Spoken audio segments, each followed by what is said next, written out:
तो चंडीगढ़ में हो रही बारिश के कारण कई इलाकों में सड़कें धंस गई हैं, जिसके साथ ही कई जगहों पर जलभराव की स्थिति भी है। जहां गड्ढे हुए हैं वहां पर बैरिकेडिंग कर दी गई है। जलभराव और गड्ढे के कारण आम लोगों को आवाजाही में परेशानी हो रही। चंडीगढ़ में लगातार रुक रुक के हो रही बारिश जो है वो लोगों के लिए आफत बनकर आई।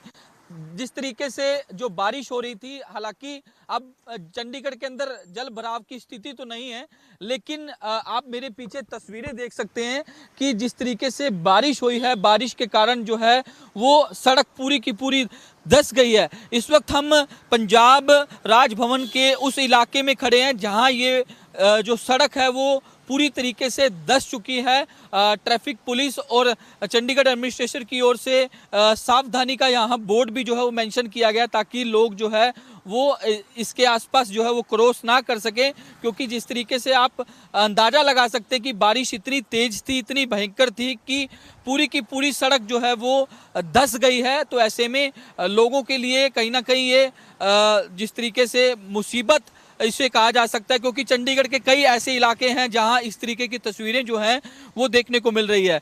तो कई जगह ऐसे हैं जहां गड्ढे बन चुके हैं। लगातार इसको अब ठीक करने का प्रयास किया जाएगा, क्योंकि अभी फिलहाल रुक रुक के बारिश हो रही है। बारिश रुकने के बाद इसका काम जो है वो शुरू कर दिया जाएगा। लेकिन हैरानी की बात यह है कि किस तरीके से जो बारिश हुई है और इस तरीके से सड़क का धंस जाना, क्योंकि तमाम इलाकों में इस तरीके की तस्वीरें जो है वो देखने को मिल रही है। तो कहीं ना कहीं जो है वो ये दावत जो है, ये इस तरीके की जो तस्वीरें हैं वो कहीं ना कहीं देखने को मिल सकती है। तो लगातार चंडीगढ़ प्रशासन की ओर से भी यही कहा जा रहा है कि जो सड़कों पर अगर आप वहां लेकर चल रहे हैं तो कहीं ना कहीं देखकर चलाएं। अगर इस तरीके का गड्ढा है तो उससे साइड से ही गुजरे, क्योंकि अगर ये जमीन का हिस्सा जो है वो आधा धंसा हुआ है तो कहीं ना कहीं वो ज्यादा जो है वो इसका दायरा जो है वो ना बढ़ जाए। तो इसलिए सुरक्षित रहने के लिए भी लगातार चंडीगढ़ प्रशासन की ओर से लोगों को कहा जा रहा है।